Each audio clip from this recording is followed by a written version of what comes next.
Good morning बच्चों। आज हिंदी व्याकरण है।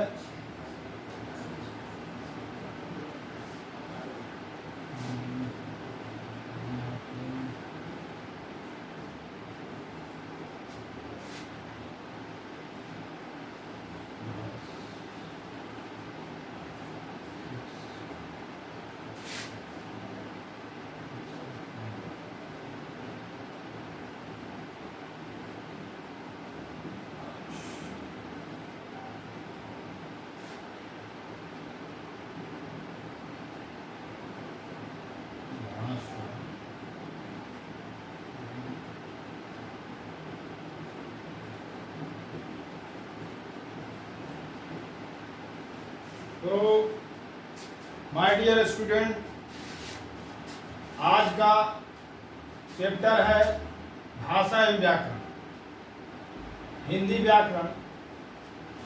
उसमें पहला चैप्टर है, बुक देख लीजिएगा सभी बच्चे।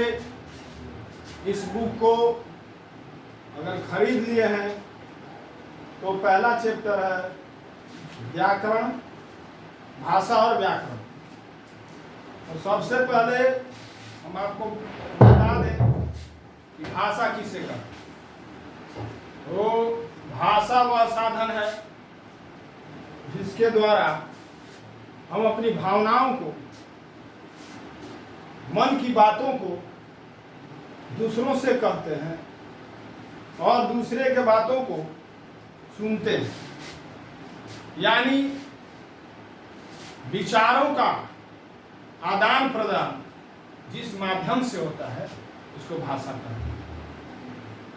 और इस तरह से भाषा के बारे में आप समझ गए हैं।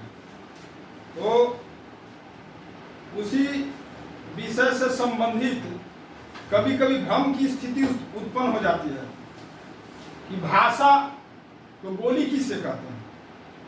वही भाषा एक खास क्षेत्र में और उस क्षेत्र की भाषा में बोली जाए उसको बोली कहते हैं।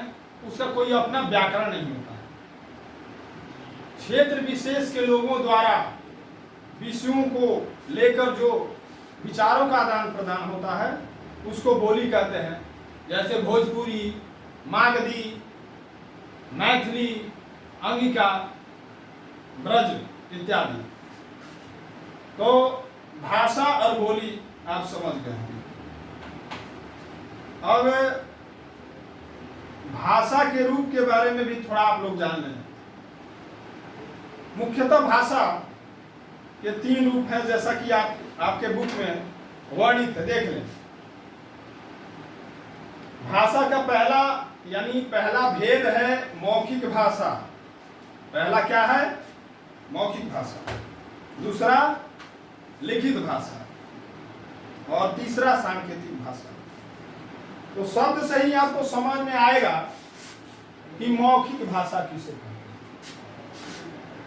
जो भाषा मुंह से बोलकर हम व्यक्त करते हैं और कानों से दूसरे की भाषा को सुनते हैं, इस भाषा को मौखिक भाषा कहते हैं। और लिखित भाषा, हम लिखकर अपनी भावनाओं को प्रकट करते हैं, व्यक्त करते हैं, इसको लिखित भाषा कहते हैं।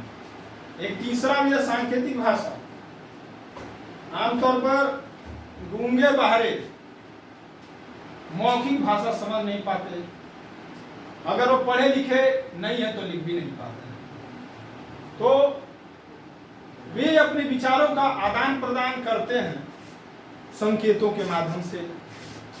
आपने देखा भी होगा अपने आसपास समाज में कि हाथों के इशारे से अपने अंग प्रत्यंग को विभिन्न भाव मुद्रा में लाकर अपनी भावनाओं को व्यक्त करते हैं।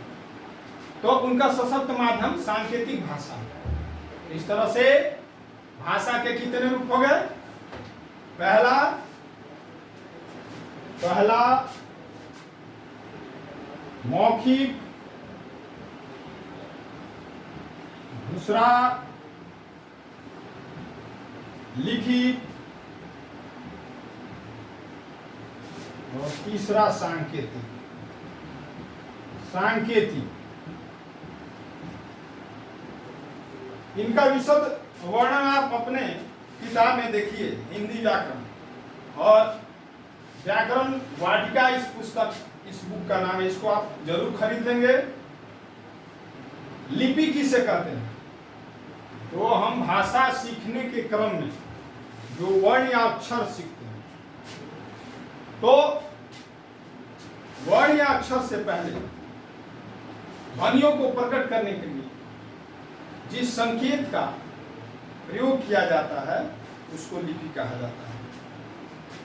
बुक में आपका स्पष्ट है लिपि। उसके बाद ये बहुत संक्षिप्त चैप्टर है, इसके बारे में आपको अगर पढ़ते हैं तो बुक की भाषा भी सरल है, आसानी से समझेंगे। एक अंतिम बिंदु है व्याकरण। व्याकरण किसे कहते हैं? तो जिस शास्त्र से शुद्ध शुद्ध पढ़ना, शुद्ध शुद्ध बोलना, शुद्ध शुद्ध लिखना आ जाए उसको व्याकरण कहते हैं। तो ये संक्षिप्त चैप्टर है, इसमें बहुत ज़्यादा कठिनाई नहीं होगी। अगर कठिनाइयाँ उस तरह की आती है तो आप विद्यालय के संपर्क सूत्र से अपनी समस्याओं को अवगत कराएंगे और नेक्स्ट जो वीडियो बनेगा उसमें हम आपकी समस्याओं को हम समाधान करेंगे। धन्यवाद।